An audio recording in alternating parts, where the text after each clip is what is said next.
Martin Luther কলেজের বাংলা প্রথম পত্রের অনলাইন ক্লাসে তোমাদের স্বাগত। আশা করি তোমরা প্রত্যেকে ভালো আছো এবং নিয়মিত আমাদের ক্লাসগুলো অনুসরণ করছো, বাসায় পড়াশোনা করছো। আমরা ইতোমধ্যে আমি তোমাদের দুটি কবিতা পড়িয়েছি। প্রথমে সোনার তরী, দ্বিতীয় বিভীষণের প্রতি মেঘনাদ। আজকে আমি তৃতীয় কবিতা পড়াবো। আমার তৃতীয় ক্লাস এটি, লেকচার ক্লাস। এই তৃতীয় ক্লাসে আমি তোমাদের বাংলা সাহিত্যের অকাল প্রয়াত কবি সুকান্ত ভট্টাচার্য, যিনি কার্ল মার্ক্সের চিন্তা চেতনায় উদ্বুদ্ধ হয়েছিলেন এবং মানুষের অধিকার প্রতিষ্ঠার জন্য সমাজের শোষণ বঞ্চনা দূর করবার জন্য এবং অন্যান্য দেশীয় শোষণ, শাসক গোষ্ঠীর যে শোষণ, সেই শোষণ বঞ্চনার বিরুদ্ধে রুখে দাঁড়িয়েছিলেন। সাধারণ মানুষের, গণমানুষের কণ্ঠস্বর হিসেবে, গণমানুষের লেখক হিসেবে তিনি দায়িত্ব পালন করেছিলেন। তার লেখনের মধ্য দিয়ে সমাজে ন্যায় প্রতিষ্ঠা করা, বৈষম্যমুক্ত সমাজ প্রতিষ্ঠা করা, সাম্য প্রতিষ্ঠা করা তার সাহিত্যের মূল সুর, তার চিন্তা চেতনার মূল জায়গা। তিনি পত্রিকার সম্পাদনা করেছেন, বিভিন্ন জায়গায় মার্ক্সের যারা সম্মেলন করতেন, মার্ক্সবাদী যারা সংগ্রামী যারা, তাদের সাথে তিনি সম্মেলন করেছেন, পত্রিকা প্রকাশ করেছেন। নানাভাবে তিনি তার লেখনের মধ্য দিয়ে সমাজের অন্যায়, অবিচার, অসাম্য, বৈষম্য এবং এগুলো দূর করবার জন্য আপ্রাণ চেষ্টা করেছেন। মানুষকে শুভ চেতনায় উদ্বুদ্ধ করবার জন্য কাজ করেছেন। এবং বাংলাদেশে মুক্তিযুদ্ধের সময় অনেক মুক্তিযোদ্ধারা, মুক্তিকামী মানুষ তার কবিতা দ্বারা প্রভাবিত হয়েছেন। তার কবিতার শুনেছেন, পাঠ করেছেন, অনেকে সেগুলো আবৃত্তি করেছেন। এভাবে তার কবিতা হয়ে হাতিয়ার হয়েছিল বাংলাদেশের মুক্তিযুদ্ধের সময়। তো সুকান্ত ভট্টাচার্যের একটি অন্যতম প্রিয় কবিতা, বহুল পাঠ্য একটা পঠিত একটি কবিতাই হলো 18 বছর বয়স, যেখানে এই কবিতার মধ্যে মানুষের জীবনের যে পরিক্রমণ, শৈশব, কৈশোর, যৌবন এবং প্রৌঢ় যে ধাপগুলো রয়েছে, মানুষের জীবনের শারীরিক এবং মানসিক বিকাশের যে পর্যায়গুলো রয়েছে, স্তরগুলো রয়েছে, সেটাই আমরা একটু দেখি এই কবিতায়। যে এই কবিতায় বয়ঃসন্ধিকালের আর যে বৈশিষ্ট্য, স্বভাব বৈশিষ্ট্য, চিন্তা চেতনা, মনোজগতের যে বৈশিষ্ট্য, সেগুলো এই কবিতায় আলোচনা করা হচ্ছে। কোন সমালোচক মনে করেন যে কবি সুকান্ত নিজেও তার বয়স যখন 18 বছর হয়েছিল তখন তিনি কবিতাটি লিখেছিলেন। যাই হোক, 18 বছর বয়স বা শৈশব থেকে কৈশোরে পদার্পণ করার এই যে বয়সটা, এটি যৌবনে পদার্পণ করে। আমাদের দেশীয় যে ভৌগোলিক পরিবেশ, আবহাওয়া, সেই অনুপাতে যে এই বয়সে আমরা যৌবনে পদার্পণ করে, এই কারণে কৈশোর থেকে যৌবনে পদার্পণ করার এই সময়টাতে আমাদের যে চিন্তা চেতনা, মনোজগতের যে প্রত্যয়, সাহসী হয়ে ওঠা, পরাধীনতা থেকে মুক্ত হয়ে, এতদিনের অভিভাবকদের সহ নানান জায়গায় যে পরাধীনতা ছিল, সেটা থেকে মুক্ত হয়ে আস্তে আস্তে স্বাধীনভাবে বাঁচতে শিখে, মাথা উঁচু করে বাঁচতে শিখে এবং কোনো ক্ষেত্রে নিজেরাও কিছুটা স্বাধীন সিদ্ধান্ত নেবার যে শুরু হয়, এই ভাবনাটা, এই যে পর্যায়, সেই পর্যায়ে এই 18 বছর বয়স কবিতাটি, যে এই সময় মানুষের মনে অনেক ধরনের স্বপ্ন থাকে, অনেক ধরনের চিন্তা থাকে, ভালো কাজ করবার বাসনা থাকে, উদ্দীপনা থাকে। এবং আমরা দেখি যে পৃথিবীর ইতিহাসে যে তরুণরাই সমাজের নানামাত্রিক অন্যায় অবিচারের বিরুদ্ধে রুখে দাঁড়িয়েছে, পরাধীনতার বিরুদ্ধে রুখে দাঁড়িয়েছে, এবং তারা স্বাধীনতার সংগ্রামে অংশগ্রহণ করেছে এবং সংগ্রামে অংশগ্রহণ করে দেশ স্বাধীন করেছে। এটি আমরা আমাদের 1971 সালে বাংলাদেশের মুক্তিযুদ্ধের সময়ও আমরা জানি যে অসংখ্য তরুণ, অসংখ্য যুবক পরিবারের বাধা অতিক্রম করে তারা সমস্ত পরিবারের যে বন্ধন সেগুলো ছিন্ন করে মাতার আদর, ভালোবাসা, স্নেহ, বন্ধন সবকিছুকে উপেক্ষা করে দেশমাতৃকার জন্য তারা সংগ্রামে গিয়েছিলেন। আমরা অনেকের কথা জানি, আমরা এমন অনেক মুক্তিযোদ্ধার কথা জানি, তরুণ মুক্তিযোদ্ধা যারা গিয়েছিলেন, যে তারা পরিবারকে না জানিয়েও পালিয়েও মুক্তিযুদ্ধে গিয়েছিলেন। তো আমরা কবিতা পাঠে যাই। যে কবি হেলাল হাফিজের একটি কবিতার লাইন ছিল যে, এখন যৌবন যার যুদ্ধে যাবার তার শ্রেষ্ঠ সময়। অর্থাৎ তরুণ বয়সেই মানুষ ইচ্ছে করলে ভালো কিছু করতে পারে, ইচ্ছে করলে সংগ্রামে অংশগ্রহণ করতে পারে, সমাজের ন্যায় প্রতিষ্ঠার জন্য, দুর্নীতির বিরুদ্ধে কঠোর অবস্থানের এই ঘটনাগুলো জন্য তার মধ্যে সেই প্রত্যয়টা থাকে, সেই বিশ্বাসটা থাকে, সেই চেতনাটা থাকে, সেই শক্তিটা থাকে। তা আমরা কবিতা পাঠে যাই। 18 বছর বয়স কি দুঃসহ, স্পর্ধায় নেয় মাথা তোলবার ঝুঁকি। 18 বছর বয়সেই অহরহ বিরাট দুঃসাহসেরা দেয় উকি। 18 বছর বয়স দুঃসহ বলতে যে এই সময় একটা পরিবর্তন, শারীরিক এবং মানসিক একটা পরিবর্তনের মুখোমুখি তারা দাঁড়ায়। কৈশোর থেকে তারা যৌবনে পদার্পণ করে। এই সময় তারা স্বাধীনভাবে চিন্তা করতে শিখে, স্বাধীনভাবে চলাফেরা করতে শিখে, এবং তারা যে স্বপ্নগুলো দেখে, ইতিবাচক যে স্বপ্নগুলো দেখে, ভালো কিছু করবার জন্য, সমাজের কল্যাণ করবার জন্য, অন্যায়ের বিরুদ্ধে রুখে দাঁড়াবার জন্য, ন্যায় প্রতিষ্ঠার জন্য, দুর্নীতির বিরুদ্ধে দাঁড়ানোর জন্য, এই স্বপ্নগুলো তখন তাদের মনে উঁকি দেয়।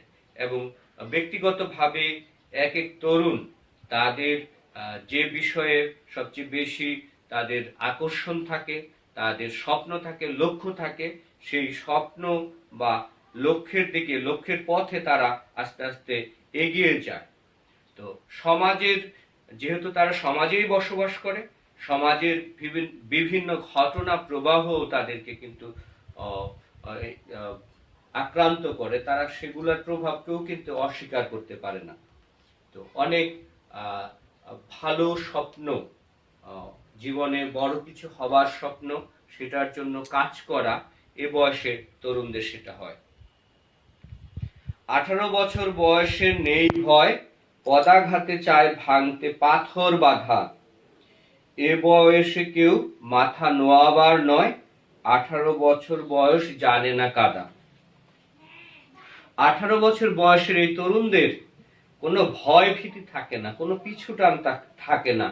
তারা তাদের পদাঘাতে ভাঙতে পাথরের সমান যদি বাধাও থাকে, সেই বাধাও তারা জয় করতে পারে, সেই সক্ষমতা থাকে। এটি রূপক হিসেবে ব্যবহার করা হচ্ছে যে পাথরের মতো শক্ত বাধাও যদি থাকে, তবুও তরুণরা সেটা ভেঙে চুরে, সেটা অতিক্রম করে তারা সেটা সামনের দিকে এগিয়ে যায়, তাদের লক্ষ্যের দিকে এগিয়ে যায়, তাদের যে গন্তব্য, সেই গন্তব্যের দিকে তারা এগিয়ে যায়।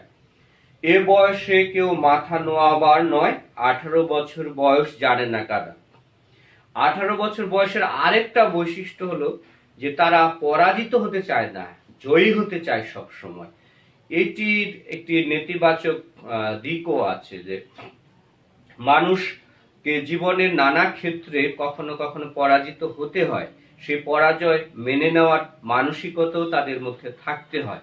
এই জন্য কখনো কখনো আমরা দেখি যে ক্রিকেট খেলা বা এরকম ফুটবল খেলায় নানান সময় তরুণেরা যখন যদি কোনো দল পরাজিত হয়, তখন কিন্তু সেই পরাজিত দলের যারা, তারা অনেক বেশি সেই পরাজয় মেনে নিতে পারে না, অনেক ক্ষেত্রে ঝগড়া বিবাদ করে, এবং অনেক ক্ষেত্রে দেখা গেছে যে হত্যা পর্যন্ত সংঘটিত হয়েছে। অর্থাৎ তরুণদের ইতিবাচক বৈশিষ্ট্যের পাশাপাশি তাদেরকে সেই জীবনের সব ক্ষেত্রেই যে তারা জয়ী হবে এমন কোনো কথা না। আবার অনেক ক্ষেত্রে তরুণরা অনেক সময় অভিভাবক বা পিতামাতাদের কাছে কখনো কখনো অন্যায় দাবিও তারা উপস্থাপন করে, কখনো কখনো সাধ্যের বাইরে তাদের মোবাইল, কম্পিউটার, ইলেকট্রনিক্স জিনিস এরকম জিনিসপত্র কিনে দেওয়ার অন্যায় দাবিও তারা করে সামর্থ্যের বাইরে গিয়ে। তো সেই ক্ষেত্রেও কখনো কখনো এগুলো নিয়ে দেখা যায় যে পারিবারিক বিবাদ, অনেক সময় সমস্যা, কখনো কখনো কোনো তরুণীকে আত্মহত্যা করতেও দেখা যায়। এটাও সেই নেতিবাচক একটা বৈশিষ্ট্য। বলা যেতে পারে যে হ্যাঁ, জীবনের সব চাওয়াই যে সবসময় একেবারে পরিপূর্ণ হবে এমন নয়, কিন্তু সেটি সাধ্য অনুযায়ী স্বপ্ন এবং স্বাদ সেগুলো যেন সাধ্য অনুযায়ী হয়। এ বয়স জানে রক্ত দানের পুণ্য, বাষ্পের বেগে স্টিমারের মতো চলে, প্রাণ দেয়া নেয়া ঝুলিটা থাকে না শূন্য, সঁপে আত্মাকে শপথের কোলাহলে। এ বয়স রক্তদানের পুণ্য বা কল্যাণ, রক্ত আত্মদান বা অন্যের জন্য জীবন উৎসর্গ করা, অন্যের জন্য লড়াই করা, সংগ্রাম করা, সমাজে ন্যায় প্রতিষ্ঠা করবার জন্য এই কাজগুলো করলে কি ধরনের কল্যাণ হয়, কি ধরনের মঙ্গল হয়, এটি তারা খুব ভালোভাবে জানে। আর এই কারণেই তারা সমস্ত শক্তি দিয়ে, তাদের সমস্ত প্রাণ শক্তি দিয়ে তারা একত্রিত হয়ে সেই কাজটি তারা যখন করতে যায়, কখনো কখনো এমন হয় যে সেখানে গিয়ে জীবন পর্যন্ত বিসর্জন দিতে হয়, জীবন পর্যন্ত উৎসর্গ করতে হয়। যেমন আমরা স্বাধীনতা যুদ্ধের কথা যদি বলি, আমাদের ভাষা আন্দোলনের কথা বলি, এরকম বিভিন্ন দেশে নানামাত্রিক আন্দোলন, সংগ্রামে, বিপ্লবে এই তরুণরাই এগিয়ে গেছে এবং তারা নিজেদেরকে জীবন উৎসর্গ করেছে। 18 বছর বয়স ভয়ঙ্কর, তাজা তাজা প্রাণে অসহ্য যন্ত্রণা, এ বয়সে প্রাণ তীব্র আর প্রখর, এ বয়সে কানে আসে কত মন্ত্রণা। 18 বছর বয়স, এই সময় তরুণরা অনেক সংবেদনশীল এবং প্রচন্ড ভাবে বলা যায় সচেতন। একদিকে তারা প্রচন্ড সচেতন, আরেকদিকে সংবেদনশীল। সমাজের নানা মাত্রিক ঘটনা, জটিলতা, অন্যায়, অবিচার, দুর্নীতি, ঘুষ, এগুলো তাদেরকে কিন্তু তাদের মনোজগতে বিরাট প্রভাব ফেলে এবং তারা এগুলো দেখে শুনে সহ্য করতে পারে না, তারা প্রতিবাদ করতে চায়। আর এই কারণে তাছাড়া সমাজের বিভিন্ন যারা মতলববাজ মানুষ, যারা বিভিন্ন দল মত পথের মানুষ সমাজে বাস করে, সুতরাং সেই মত পথ, যে ধর্মীয় গোষ্ঠী হোক অথবা রাজনৈতিক গোষ্ঠী হোক, কখনো কখনো এই তরুণদেরকে তারা ভুল পথে ব্যবহার করে, তাদের নিজের স্বার্থে ব্যবহার করে, যার কারণে এই তরুণদের জীবন বিনষ্ট হয়ে যায়। অর্থাৎ ইতিবাচক নেতিবাচক নানান মত পথ তত্ত্বের সাথে এই সময় তরুণরা পরিচিত হতে হয় এবং এগুলো কখনো কখনো নানা পরামর্শ আসে, ইতিবাচক পরামর্শ আছে আবার নেতিবাচক পরামর্শ আছে, জীবন গঠনের জন্য পরামর্শ আছে, আবার জীবন ধ্বংস করবার জন্য পরামর্শ আছে। 18 বছর বয়স যে দুর্বার, পথে প্রান্তরে ছোটায় বহু তুফান, ক্ষত বিক্ষত হয় সহস্র প্রাণ, 18 বছর বয়সে আঘাত আচ্ছা, 18 বছর বয়স দুর্বার, তারা দেহ মনের সমস্ত স্থবিরতাকে জয় করতে পারে, তারা দুর্বার গতিতে তাদের লক্ষ্যপথে এগিয়ে যায় এবং এই লক্ষ্যপথে এগিয়ে যাওয়ার জন্য পথের মধ্যে সামনে যত রকম বাধা বিপত্তি আছে সবকিছু তারা জয় করে সামনে এগিয়ে যায়। তবে হ্যাঁ, কখনো কখনো বিপর্যয় আসতে পারে, দুর্যোগ আসতে পারে, ভুল সিদ্ধান্তের কারণে, ভুল পরামর্শের কারণে, ভুল দিক নির্দেশনার কারণে কখনো কখনো তাদের জীবনে দুঃসহ পরিণতি নেমে আসে। আমরা জানি যে মাদকের কথা জানি, বা নানা রকম মাদক যেগুলো রয়েছে, এগুলো অনেক সময় তরুণরা এগুলোতে আসক্ত হয়ে ভুল পথে তারা চলে যায় এবং বিনষ্টের পথে তারা চলে যায়। আর এই কারণে জীবনে পরাজিত হলে, বিনষ্ট হলে তারা কিন্তু সহজে আর মাথা উঁচু করে দাঁড়াতে পারে না, জীবনে প্রতিষ্ঠিত হওয়ার স্বপ্ন তাদের চিরকালের জন্য দূর হয়ে যায়। 18 বছর বয়সে আঘাত আসে অবিশ্রান্ত, একে একে হয় জড়ো, এ বয়স কালো লক্ষ্য দীর্ঘশ্বাসে, এ বয়স কাঁপে বেদনায় থরথর। তবে চ্যালেঞ্জ আছে প্রত্যেকটা মুহূর্তেই। তাদের চলার পথে নানা বাধা বিপত্তি আসে, আঘাত আসে, কুপরামর্শ আসে, সুপরামর্শ আসে। সুতরাং অনেক তরুণী ভুল পথে বিভ্রান্ত হয়ে তাদের জীবন বিনষ্টের পথে যায়, তারা ধ্বংস হয়ে যায়। এই যারা জীবনে বিফল হয়, ব্যর্থ হয়, তাদের জীবন কিন্তু অনেক বেশি দুঃসহ হয়। তারা সেই পরাজয় মেনে নিতে পারে না, কখনো কখনো তারা ভিন্ন রকম পথ তারা তখন বেছে নেয়। সুতরাং এই তরুণদের অভূতপূর্ব অফুরন্ত যে সম্ভাবনা নিয়ে তারুণ্যের যাত্রা, সেই তারুণ্যের যাত্রা পথে সবসময় অবিচল থাকতে হয়। তবু 18 শুনেছি জয়ধ্বনি, এ বয়স বাঁচে দুর্যোগে আর ঝড়ে। তবু সারা পৃথিবীতেই 18 বছর বা তারুণ্যের যে জয়গান, যে জয়ধ্বনি, এটা সারা পৃথিবীর কবি, সাহিত্যিক, শিল্পী, সমাজ নেতা সব মানুষের মুখে মুখেই 18 বছর মানুষের প্রশংসা, স্তুতি, বন্দনা। কারণ একটাই, যে এই সময় শারীরিক এবং মানসিক দিক দিয়ে মানুষ অনেক বেশি শক্তিশালী হয়, অনেক বেশি উৎসাহ থাকে, উদ্যম থাকে, এবং এই উৎসাহ, উদ্যম, উদ্দীপনা সবকিছু মিলিয়ে ভালো পরামর্শ, সঠিক সিদ্ধান্ত, বুদ্ধি বিবেচনার সঠিক প্রয়োগ, এগুলোর মধ্য দিয়ে এই তরুণরাই সমস্ত ঝড় ঝান্ডা অতিক্রম করে, বাধা বিপত্তি অতিক্রম করে দেশের সমস্ত দুর্যোগ, দুর্ভোগ, অন্যায়, অবিচার, এগুলোকে তারা দূর করবার জন্য বদ্ধপরিকর হয়ে কাজ করে, এবং তারা সেটার সুফল নিয়ে আসতে পারে। বিপদের মুখে বয়স অগ্রণী, এ বয়স তবু নতুন কিছু তো করে। যেখানে বিপদ, যেখানে অরাজকতা, যেখানে অন্যায়, অসত্য, দুর্নীতি, ঘুষ, এগুলো যেখানে আছে, সেরকম জায়গায় তরুণরাই সেগুলোর বিরুদ্ধে রুখে দাঁড়ায়, প্রতিবাদ করে, এবং প্রয়োজনে তারা জীবন পর্যন্ত বিসর্জন দেয়। সমাজে, রাষ্ট্রে ন্যায় প্রতিষ্ঠার সংগ্রামে, আন্দোলনে তারা সেই মুখ্য ভূমিকা পালন করে, তারা নেতৃত্বের ভূমিকা পালন করে। এ বয়স যেন ভীরু কাপুরুষ নয়, পথ চলতে বয়স যায় না থেমে, এ বয়সে তাই নেই কোনো সংশয়। 18 বছর বয়সী তরুণদের মধ্যে কোনো ভয় ভীতি থাকে না। তারা সমস্ত বাধা বিপত্তিকে জয় করে তারা সামনে এগিয়ে যায়। তারা কোনো রকম পারিবারিক বন্ধন, পিছু টান যেহেতু তাদের একটু কম থাকে, পারিবারিক বন্ধনকে তারা অস্বীকার করে।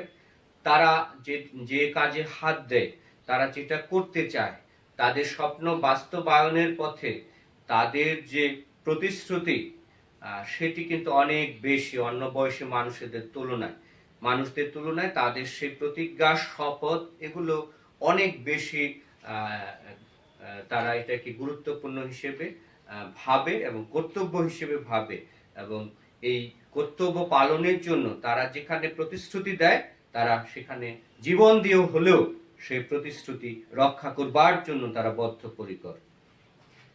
আর তারা থেমে যায় না। বিভিন্ন বয়সী মানুষ বিভিন্ন সময় দেখা যায় নানা মাত্রিক আন্দোলন, বিপ্লবে অংশগ্রহণ করবার পরে অনেকে যখন তাকে বুঝিয়ে সুঝিয়ে আবার তাকে ফিরিয়ে আনতে যায়, অন্য বয়সের মানুষ সেটি করে, ফিরে আসে অনেক সময়। কিন্তু তরুণরা কিন্তু একেবারে কমিটেড, তারা প্রতিশ্রুতিবদ্ধ, তারা কিন্তু কখনো আর ফিরে আসে না, পিছু টান তারা ফিরে আসে না। তারা যে কাজে হাত দেয়, সেটাতে তারা জয়ী হয়ে ফিরে আসতে চায়, জয়ী হতে চায়। এদেশের বুকে 18 আসুক নেমে, এই বাক্যটি একেবারে রূপক হিসেবে ব্যবহার করা হয়েছে, যে সারা দেশের মানুষ তো আর 18 বছর বয়সী হবে না, সম্ভব না, কিন্তু হ্যাঁ হতে পারে। 18 বছর বয়সী মানুষের মধ্যে যে উদ্দামতা, যে ভালো কাজ করবার যে প্রবণতা, যে শক্তি, সাহস, উদ্দীপনা এবং আকাঙ্ক্ষা, স্বপ্ন, এগুলো 18 বছর বয়সী মানুষের মধ্যে থাকে। এবং এই 18 বছর বয়সী মানুষদের মতো কর্মচাঞ্চল্য, এগুলো যদি বিভিন্ন বয়সী, অন্য বয়সী মানুষের মধ্যেও যদি এই গুণগুলো ইতিবাচক বৈশিষ্ট্যগুলো ছড়িয়ে দেওয়া যায়, তাহলে অবশ্যই আমাদের এদেশেও 18 বছর নেমে আসবে এদেশের বিভিন্ন বয়সী মানুষদের মধ্যে। অর্থাৎ 18 বছর বয়সীদের যে ইতিবাচক গুণগুলো, যে বৈশিষ্ট্যগুলো, যেগুলো সমাজের ন্যায় প্রতিষ্ঠার জন্য, স্বাধীনতার জন্য, কল্যাণের জন্য, মঙ্গলের জন্য যে গুণগুলো, যে কাজগুলো 18 বছর বয়সী তরুণরা করে থাকে, এই তারুণ্য তাদের যে শপথ, যে স্বপ্ন, যে প্রতিজ্ঞা তারা রক্ষা করে, সেই গুণগুলো যদি অন্য বয়সী মানুষদের মনেও ভিতরেও চলে আসে গুণগুলো, তাহলে অবশ্যই দেশের উন্নয়ন, সমাজের উন্নয়নে সেগুলো অনেক ইতিবাচক হবে সবার জন্য, দেশের কল্যাণের জন্য, রাষ্ট্রের কল্যাণের জন্য, সবার জন্য। তো কবিতাটি আমরা পড়লাম, তোমরা বাসায় নিজেরাও ওই কবিতাটির শব্দার্থ, টিকা, পাঠ পরিচিতি একটু পড়বে এবং আমার আলোচনার সাথে কবিতাটা পাঠ করবে। আমার আলোচনার সাথে সেগুলো মিলিয়ে তোমরা এই কবিতাটি সম্পর্কে পর্যাপ্ত যে